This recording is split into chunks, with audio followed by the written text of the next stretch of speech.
If you would like to get your song reviewed, dear listener, there's the filthy capitalist option, as Sori says.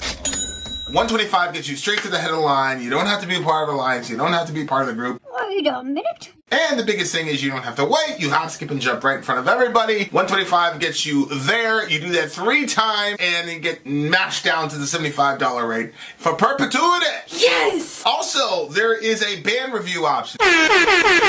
So if you've got a band and you're trying to get your band some exposure, hit me up at insori@gmail.com, and I'll show you the details about how to pull that off. You can also jump on Patreon, and there is a option on the tiers to be able to get your band reviewed. Yep. Obviously, we can't lie to you, so we can't guarantee a positive review. Get what you get. It's just rubbish. Rubbish. Rubbish. That's British for garbage. My favorite is the community option. $1 at the gate gets you in at Patreon. You get to join an alliance. The alliance joins their points together, and that helps determine what songs that we do. The alliances hang out on Discord. Message me on Patreon to get the link. They do all kinds of other cool things. They do Minecraft, Dungeons and Dragons. Yeah. It's really a community within the community. Anybody can go in the village, facebook.com/VillageXchange. There's 160,000+ people on the channel. What's cool about the Discord is that it offers a real opportunity for community connection, friendship, that type of thing. And it's on Discord, so if you're not a Facebook person, it's for you. You start off at $1. Right. Plus you get exclusives. Sori and I are working on a song. So the first 15 seconds of that was on Patreon. Also, at $15 here and above, when we actually debut the video, they're going to be there live with us. There you are, dear listener. Buy our merch. Buy our merch indeed. And shall lead them. To buy our merch. Yes, dear listener. Yes, dear listener. Yes, dear listener. Yes, dear listener. International Women's Week. International Women's Week. Shout out to DJ Ben for bringing some recognition where recognition is deserved. Yeah, you girls, you guys been holding down the fort for quite some time. Shout out to the big homie We've been Ayo. populating the world. We were just talking about the big homie Ayo. Oh. Sorry, CISO. CISO who said Ayo. We were just in my mind, I was like, oh, and then I'm like trying to translate. I'm like, who is Ayo? Yeah, CISO is. We were just talking about you. Very true. He's about to make us all very famous. Yes. Very popular. Shout out to CISO. Yeah. Making me sound better than I deserve. Look, Ian asked you the following. For bringing to life what is actually... Sorry, did Vin show you the rhythm section I did for 14? Did you? Yes, my solo. Yes, he I was did, the one that put the thing on top of the solo. That was him. Oh, my word. Okay, so Vinny's playing it, and, like, it was one of those, like, it had so much energy to it. Okay, back up. There was a candle on the bathroom floor. Oh, yeah, here it goes. It was very melty in there. It was a 3-wick candle, very large candle. It was a very melty candle, y'all. And Vinny went to show me something excitedly, and when he turned around, he kicked that candle. I don't know why we had it on the floor. Yeah, I don't know why it was on the floor. He kicked the candle, and wax went all over the toilet, up the wall, everywhere. Freaking everywhere. Everywhere. I just covered my face because I was thinking about all the work that's going to be to scrape it off. Anyway, so I'm like doing it in phases. I like scrape the whole toilet down, scrape the floor down. Women's work. Long story. Shout out to Women's Week. Yeah, so Vinny's out there playing the song, and like I felt so friggin' energized when that was going. I grabbed a credit card and started scraping all that wax off. Oh yeah, I was like, what the hell are you doing? Yeah, he's like, what are you doing in there? I was like, yeah, I wanted really to, motivated. Yeah, the stuff you put on top of it, bro. Honestly, like it was inspiring. It did make you want to like go hurt some folks, like in a good way. You feel me? You did a great job. You did a great job with the rhythm section. We're going to get our fancy spancy producer, and he's going to put some stuff on top of it and all that jazz. So, yeah. Shout out to our president. Y'all know it's International Women's Week. Yep. But do we have any intros for what we're about to do right now? We do. The man of the hour. It's Women's Week, dear listener, but the man of the hour is upon us. So the band's name that we're first doing is Asagraum. They Crawl from the Broken Circle is the name of the song. It's a live video. You got that up? Yep. He says, this is from the DJ Ben. I'm finally ready to reveal my March 5th International Women's Week stream. Gang, Two gang. bands that play extreme metal made up of entirely female members. Talk that shit, ladies. Okay, Beals of black metal, damsels of death metal. Sori sometimes complains that there aren't enough female vocals in some songs. All the vocals are female here, but I'm not sure she meant like this. These ain't no damsels in distress. These are is this bells? How would we say? Beals of black metal and bells. These are the bells of black metal and damsels of death metal. Woo! This is called all alliteration, dear listener. You could have been a preacher, Ben. This all-female black metal band hails from the Netherlands. Their original drummer was actually from Norway, but now all the band members are Dutch. For the first 2 songs of tonight's stream, you will be treated to a live performance. Okay, so the first song, They Crawl from the Broken Circle, Asagraum. They crawl from the broken circle. And you are correct. I know you didn't know this, but my solo was actually in E Locrian minor. Oh. Locrian minor. Oh. So, for all you noobs out there who don't know the instrument and the guitar, your boy here is a savant. Because I was playing in Locrian E and I have no idea what the hell that is. It sounds important, though. So there we are. There we are. All right, guys. Song number 1. Let's do this shit. Let's do it. Asagraum live in Rosenheim, Germany. Let's go. The name of this song is They Crawl from the Broken Circle. They Crawl from the Broken Circle. Women's Week. All right, Asagraum. You guys are up first. Let's hear it.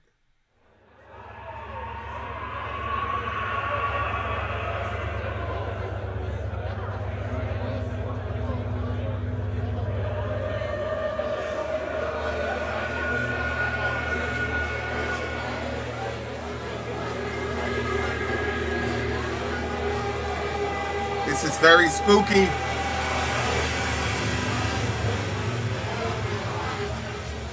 This is very spooky.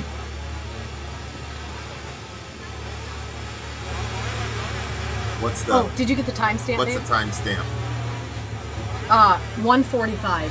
Sorry. Okay, so it's about to start. Yep, and we're going to 7:30. All right, guys, here we go. Here's the song, They Crawl from the Broken Circle. This is a live video, dear listener. I will have the lyrics up after the song is done. Mm-hmm. We will have the lyrics up after the song is done. Also, let me know.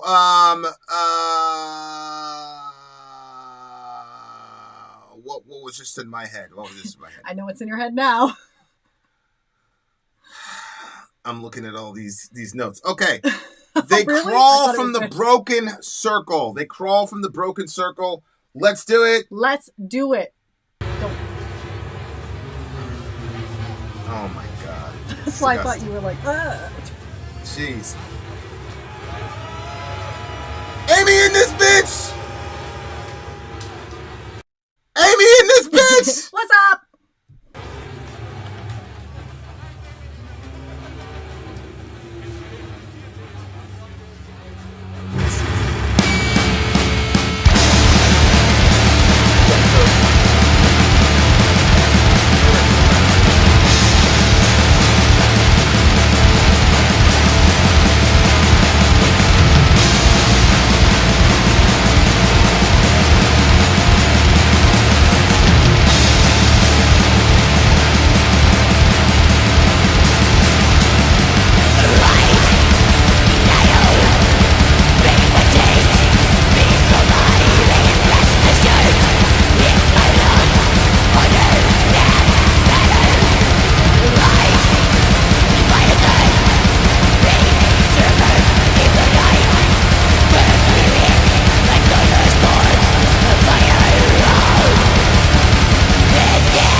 That's right.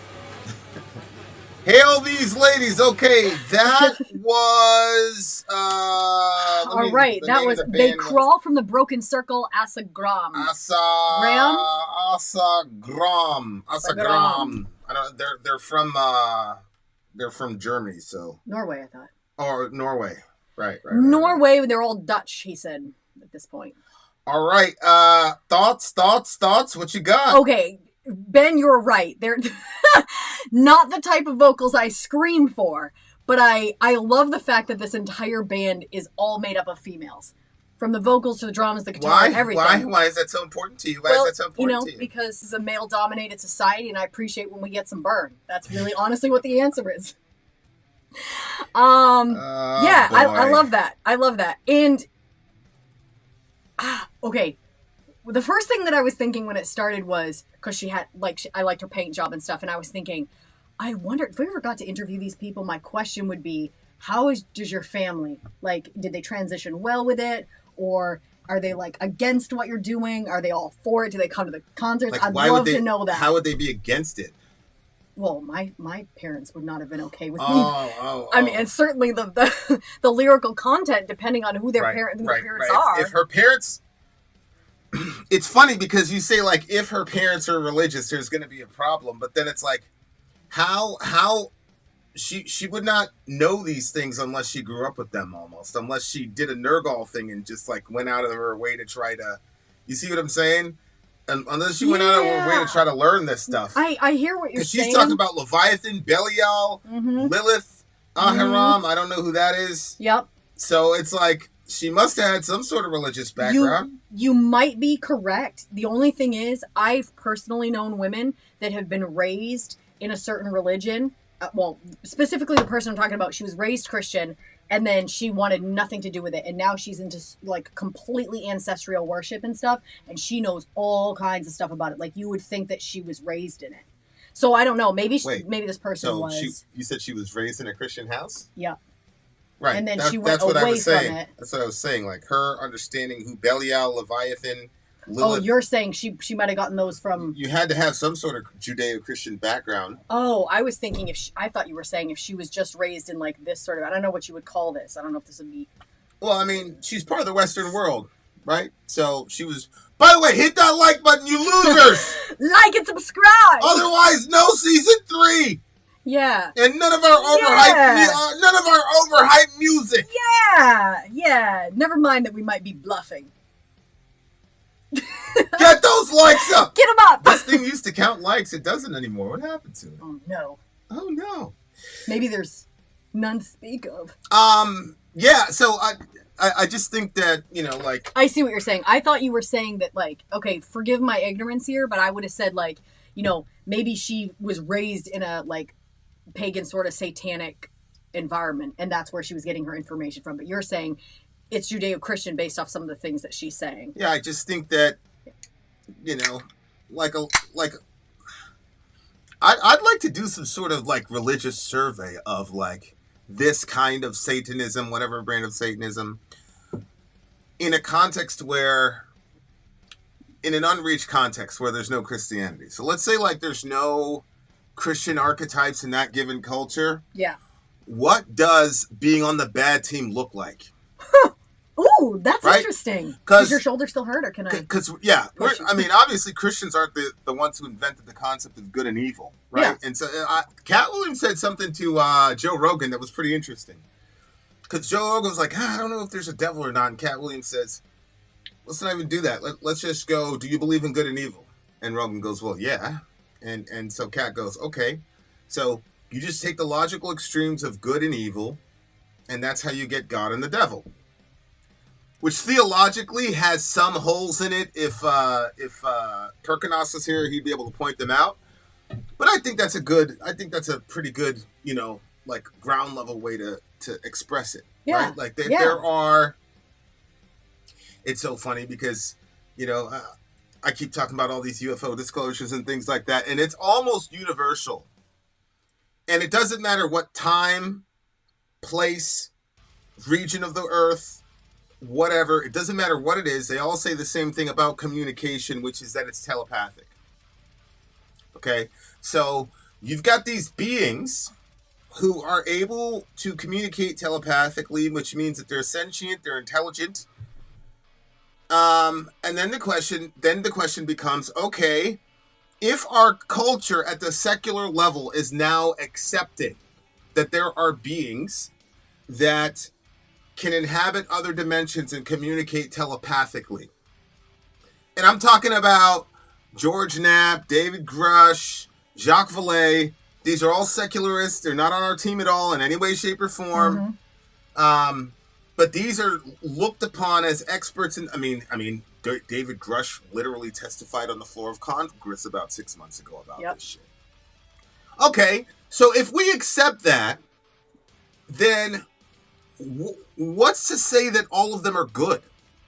100%. In the way that we would perceive good. And then if you say, okay, that's true, there might be good ones and there might be bad ones. It's like, okay, so now we have interdimensional beings who can communicate telepathically, some of whom are benevolent, some of whom are malevolent.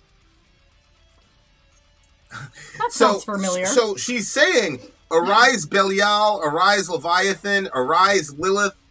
These are all demons, or powerful divine beings. So Leviathan isn't necessarily a demon. Leviathan is basically a mythical sea monster that represented chaos that the Babylonian gods struggled and fought with, sometimes to a stalemate. While Yahweh is portrayed Yahweh's portrayed as playing with Leviathan, while the other gods are like fighting him like for dominance over the universe. Leviathan is played with in the ocean, and it literally basically says Yahweh made him to play with him. So Leviathan is this great, crazy sea monster that represents chaos that even the gods have a hard time with. And so it makes sense that Leviathan would be taken on in the moniker in a lot of Satanist kind of iconography, because even the gods struggled with Leviathan. So Leviathan wasn't a god. He wasn't on anybody's team. He was on his own team, and he was powerful, and the gods had a really difficult time with him.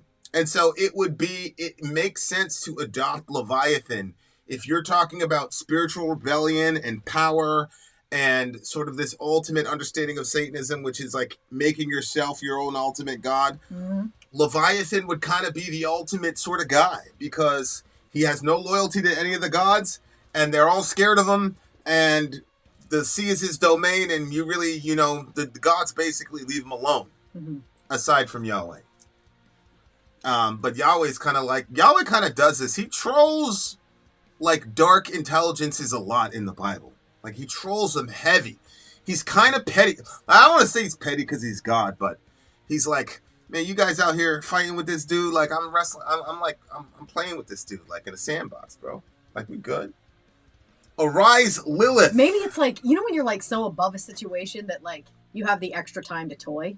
Right. Like, that's how I see it. Right. I'm like, he's doing that. He just, he's above it all. Vin, how do you know Leviathan was mythical? I don't. That's why I went like this. I'm not sure.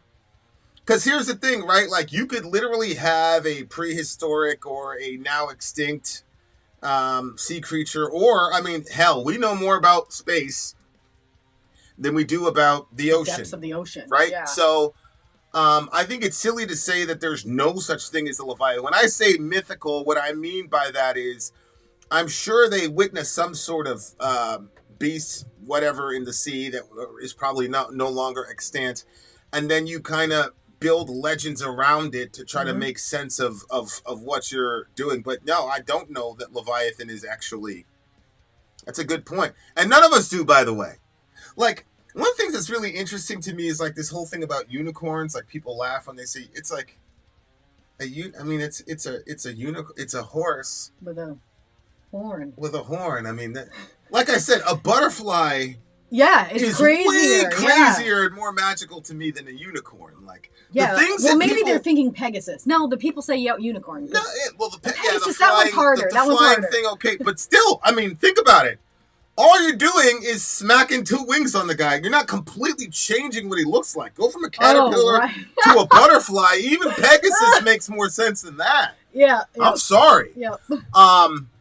That's just straight up magic. I don't care what anybody says. I don't care what scientific term. Caterpillar to butterfly is straight magic. And I agree. Like, we don't.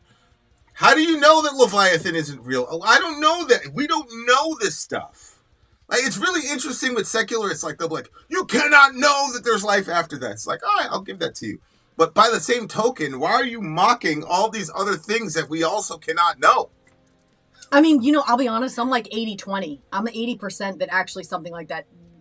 First of all, because the Bible talks about it. So obviously I believe that it's true in that regard. But is the Leviathan of the Bible the same as, like, our idea of what it is? I'm not sure that they're completely the same thing. I tend to believe that they are, but yeah.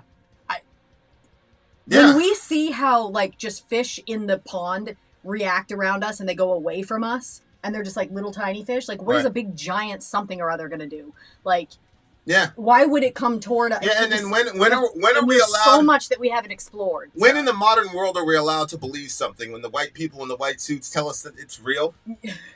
So all these people been telling us they've been seeing flying saucers and shit for fucking decades. Yep. Actually, hundreds and thousands of years, actually. Right, yeah. Cave drawings, all the time. Yeah. Oh, we've been mocking them. Now all of a sudden the white folks in Congress said that they're real. Michelangelo had in his painting. Now the white folks in Congress say it's real, and the lab people say, oh shit, now we're allowed to believe it. So before it was a joke. Yep, your life is over if you saw it. Before it was a joke, and now it's like, oh yeah, like our Air Force. Yeah, we've got an entire yeah. So I don't know about Leviathan, and neither does anybody else. He could very well be, and also we don't know how consciousness works, particularly in these animals and whatever the hell. So you cannot know. Right. You cannot definitively say that there is no creature named Leviathan or that fits the description of Leviathan or whatever it was. Yeah. And obviously, as in our cosmology, we do believe that there are lowercase g gods that could struggle with a being like Leviathan. Mm-hmm. So and the other thing is, and I do believe it's possible to see, and I do think that you are seeing lowercase g gods. And that's one of the reasons why they're completely skirting all the basic laws of physics that we have. So that even though these people are looking at it, they can't believe it because they're like, no, nothing can do that. See what I'm saying? It's like, okay, maybe you're going to have to expand your worldview. So that's a long answer. I have no idea that Leviathan is actually mythical in the sense that he didn't exist at all and that he did not have combat with supernatural beings who may have wanted that area for supremacy, and he said, nah, I'm good here. Like, I don't know. I don't know. And what portion of the ocean is not discovered yet? Like, it's a big, giant portion, right? Oh, yeah, the vast majority of it. So it's like, if the vast majority of it is undiscovered by us, then wouldn't the most intelligent thing to do to say it's, it's likely that it could be there? Agree. Also, imagine reverse magic from a beautiful egg of Vin's mom. He appeared. Bummer. Fuck you very much for that. It very much hurt my feelings. Okay. I really like this song. It's a very thought-provoking song. All I will say, though, is that if at the secular level we are accepting that there are beings that can communicate telepathic, and again, even with Elon stuff, like the whole chip thing that he's doing, Neuralink, he's trying to get us to be able to communicate at the telepathic level. You know what? I have to say, give me the comment section, or maybe I'll put up a poll. What percentage of people get a random thought in their head that they didn't initiate? Correct. So doesn't that mean there's already some version of telepathy that's already happening that we just don't understand yet? Correct. I mean, or that our fathers and our mothers understood. But now we're a teen. We're the Western world. We're in our adolescent phase, and when you're an adolescent, you can drive the car. You've got access to the knowledge of how to drive a car, and you're also going to crash it and kill everybody on the road. Like when you're an adolescent, and that's where we are in the Western world. That's why we let loose the bomb. It's like, holy shit! Look what we can do. It's like a child looks at stuff and says, oh, it can do this, therefore I must use it. It takes wisdom to say, and we're not there yet in the Western world. Psychologically, we're adolescents. Okay. So one of the things about being an adolescent is that you get you get brought into worlds that you're completely not familiar with, and you get eaten for lunch. So you want to be a 16-year-old and you believe that your mom and dad are so dumb, blah, blah, blah, blah, blah, and you're going to go out in the streets because those are where your real friends are. But them people that you run into, they're all older than you. They got their own agenda for you. And you are 1 out of 5,000 that they've seen, and they're gonna run game on you. How do you know that's not happening to you spiritually? You start communicating with all these people because you're done with Christianity, you're done with the Western religion, blah, blah, blah. You're going to go and strike out your own path. You start communicating with Belial and Leviathan and all these demons and all the way. And here's the thing to me, and it was funny because I was watching this on Joe Rogan. One of the theories about these UAPs, these aliens, is that Joe Rogan was like, they somehow feed on your soul. I don't know how. Right. Yeah. Joe Rogan is saying this, sitting across from Jeremy Corbell, who's not a Christian, not a whatever, but they're just talking about the various theories, and one of the theories was some of these species of beings seem to be very interested in the emotional, psycho-spiritual life of the people that they're interfacing with. So be very careful when you're trying to call, and look, I don't care what anybody said. Some of you guys have done some of these things. Like you've invited some of these consciousnesses into your consciousness, and you do feel a rush of power, and you're not going to say it because we're in a secular world, so that sounds kooky, but you do feel a rush of power. I would say to you that I'm not going to invalidate your experience. All I'm going to tell you is that shit comes at a cost. Exactly. And just like there's bad neighborhoods and bad dudes in white vans, okay, that go after little kids, there are bad intelligences that when a person opens themselves up to it, and the only way they can do it, yes, they're more powerful than us, but the currency in that dimension is intentionality. Yep. The physics. The overarching principle, meta principle that guides the physics of that dimension is intentionality. And that's one of the reasons why these ships can travel to places at 1 trillion miles an hour, because they're operating at the speed of thoughts and intention. So in that world, the physics, all of that gets translated into pure intention. Here in this platform, we have to do things to mediate our intention. So if I want to hurt you, I got to ball up my fist and I got to do all these things on this physical platform in order to express and accomplish that intention. But what if we were in a dimension where what you intended to do and what happened were the simultaneous event, and there were no mediating factors that you would have to use? That's the realm people are getting into when they're talking about invoking these consciousnesses. I don't believe that you're going to get the real Leviathan if you call out the Leviathan. But what you are communicating to that world is that you have the intention to collaborate and be dominated by these beings. So it doesn't need to be literal Leviathan. It just needs to be, there it is. Yep. She said she wanted me to come. I'm going to come. Yep. So I'm just putting that warning out to you guys. Some of you guys, this is all funny and games, but one of y'all know what I'm talking about. Not something to play around with. That's all I'm saying. The other crazy thing, too, is that the scripture says, for freedom, Christ has set you free.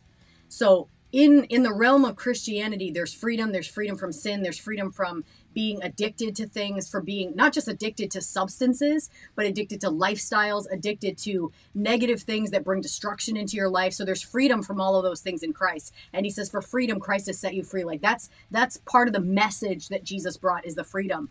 And right at this beginning of the song, she says, arise, Belial, break my chains, feast from my veins. Like right from the beginning, right off the jump, she's admitting that she is under bondage.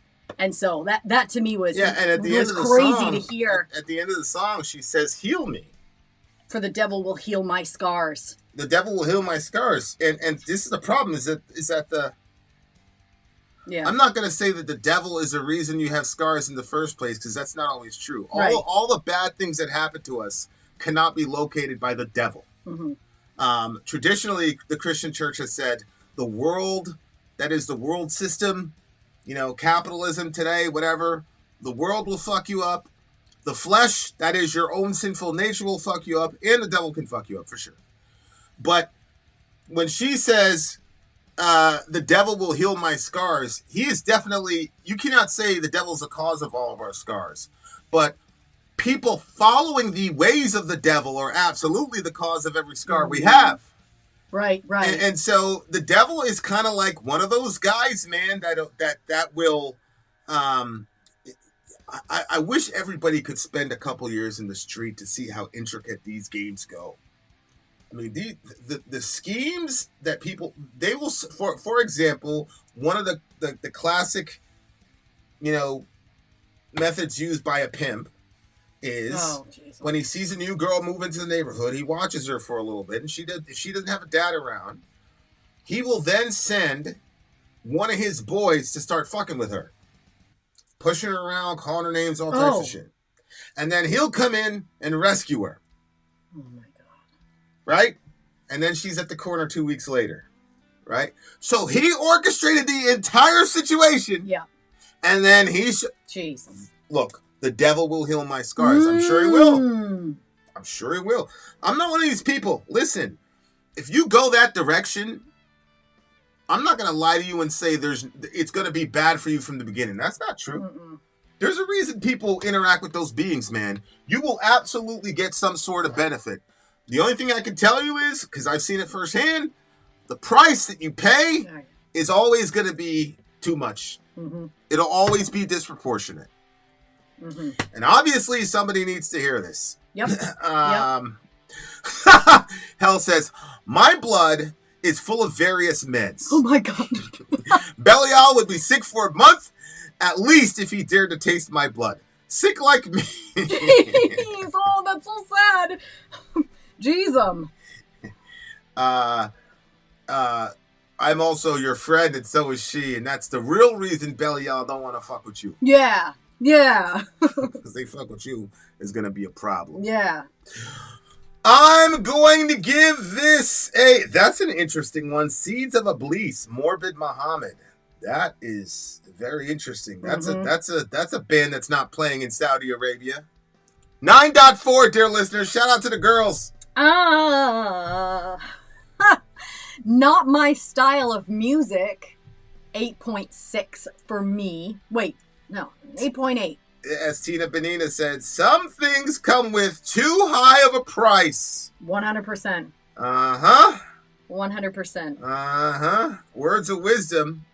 We will be back on the other side of the break, you beautiful people, with more speculations about UAPs, sickness, things of that nature, producers, life, love. Commercial break. Vin out. Sorry out. Gone, bitches.